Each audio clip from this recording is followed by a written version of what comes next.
What's up everyone, Eric Rossi, the guy with the eye here today. I'm going to talk about my experience and time reviewing the Canon 80D. ADD. It's a very interesting name. I forgot, what are we talking about again? Now, this camera received a little bit of backlash after following up the 70D, which brought a lot of great things to the hybrid video community for Canon DSLR users. But this followed up on it, and I feel it did a very phenomenal job in doing so. So I'm gonna try and keep this review concise and just target everything that I need to talk about with something like this. So let's just knock out some of the specs real quick to keep this concise. It's got 24 megapixels. That is 4 higher than a 70D, so you'll get a little bit better quality out of that. Digic 6 imaging processor. This was a video play. You have now 60 frames per second at full HD 1080p video. There is no 4K in this camera. It has dual pixel CMOS autofocusing system, and it is one of the best things that I've ever used autofocusing wise. It's a very fast camera, it's very strong, it's very snappy, and it's one of the best facial recognitions that is on the market right now, even in 2016 when I'm making this video. It does 7 frames per second, pretty much the same as the 70D did. It added built-in Wi-Fi and near-field communication, and one of the biggest things was that it uses a 3-inch Vari touchscreen, same thing as the 70D had. And it's a full use of it. You can touch the focus, you can go through the menus. It's a very strong system. The build quality of the camera is pretty much like a lot of the Canon cameras out there. It's built very well, similar materials. It is a crop sensor camera, so keep that in mind. Don't confuse that it's being a full frame camera. It's built very well. It also uses a newer battery that promises longer life, and I did use it.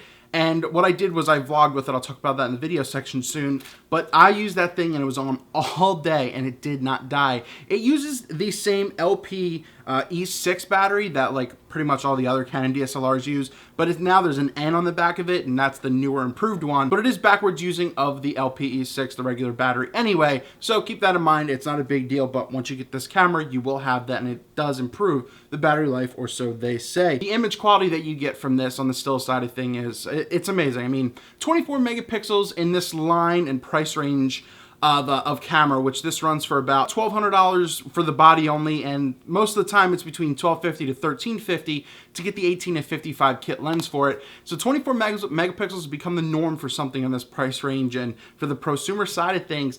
But the image quality you get is subpar. Once again, I was taking this around New York City when I was testing this out when I was going to PhotoPlus, and using it in the street photography, it worked.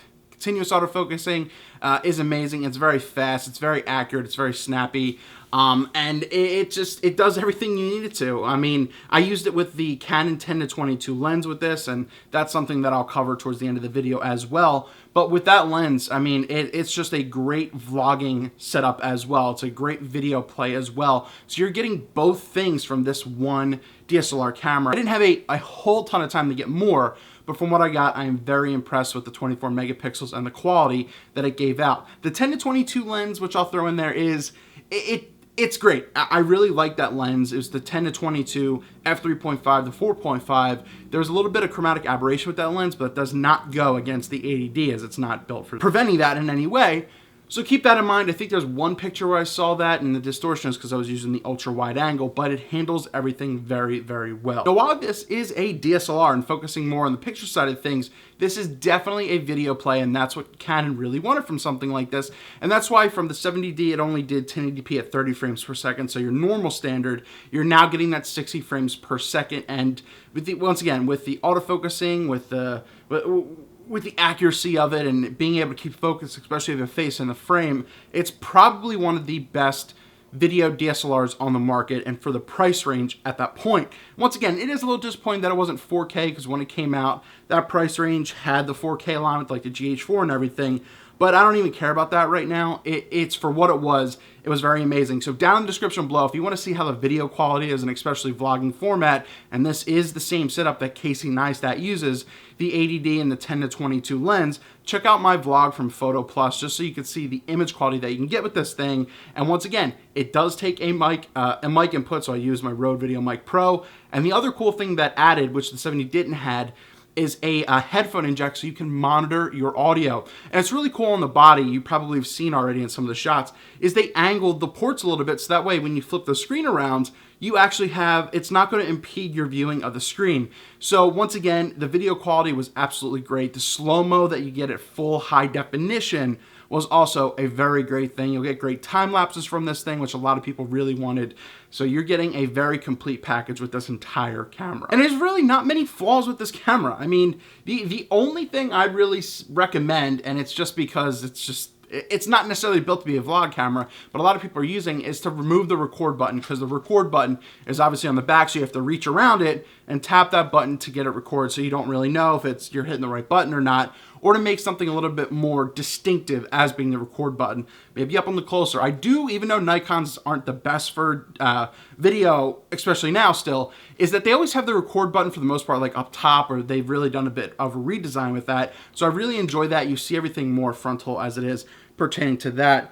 The only really question is, should you buy this or should you buy the Canon 70D? Once again, you're getting four more megapixels. You're getting 60 frames per second at 1080p. You're not stuck at 720p to get something like that, which is a big deal. But really, everything else is the same for the most part, besides the newer battery. You get the newer headphone jack with the 80D, the angled input that doesn't block the screen, and essentially you're getting more autofocusing points. You had 19 that you could select when you're going through the viewfinder with the 70D, but now you get 45, so you have a bit more broader range to get exactly what you need to select, you know, the points that you want as well. Now, once again, with this 80D, before I wrap up and just give my final thoughts, there's no like C-Log, there's no clean HDMI out, so you will get a dirty signal when it comes out, and there is no focus peaking. So the Canon 80D is definitely worth its salt, in my opinion. Now, if you have the Canon 70D, I do recommend probably staying with that camera. Now, if you need something with a headphone jack, if you need some improvements on the video, which are very slight, or if you want that full 1080p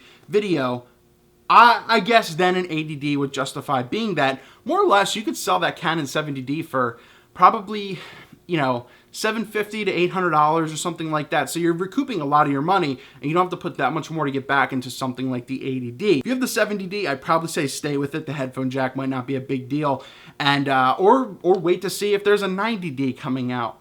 Who knows? The HDD. So the 80D gives a really big thumbs up for me. As I said, I really like the stills that came out from this thing, and the video was great. And once again, check out the PhotoPlus vlog I did. It was shot pretty much entirely on the 80D with the 10-22 lens. So for $1,200 for the body only, it's great. If you can get it for $1,250 with the 18-55 lens, I think it's a no-brainer for that. Usually that is a $1,400 package. They try to make the kit lens $150 to $200. So it's a very good choice. I highly recommend. Let me know your thoughts down below. Have you used the 80D? Would you recommend that for someone else? And briefly to talk about the Canon 10-22 lens as well, just because I use that and it's really the ultimate setup, especially for vlogging.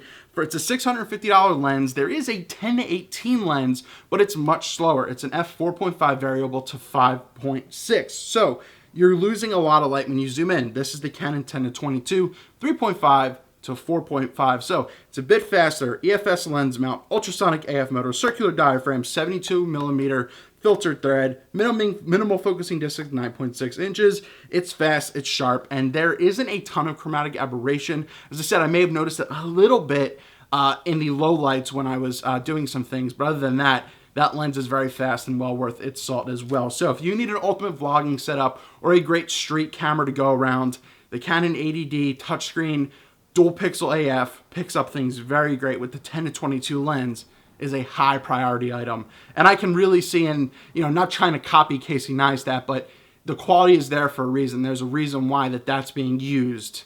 It's because it's a great combo. Let me know your thoughts down below. 80D. What?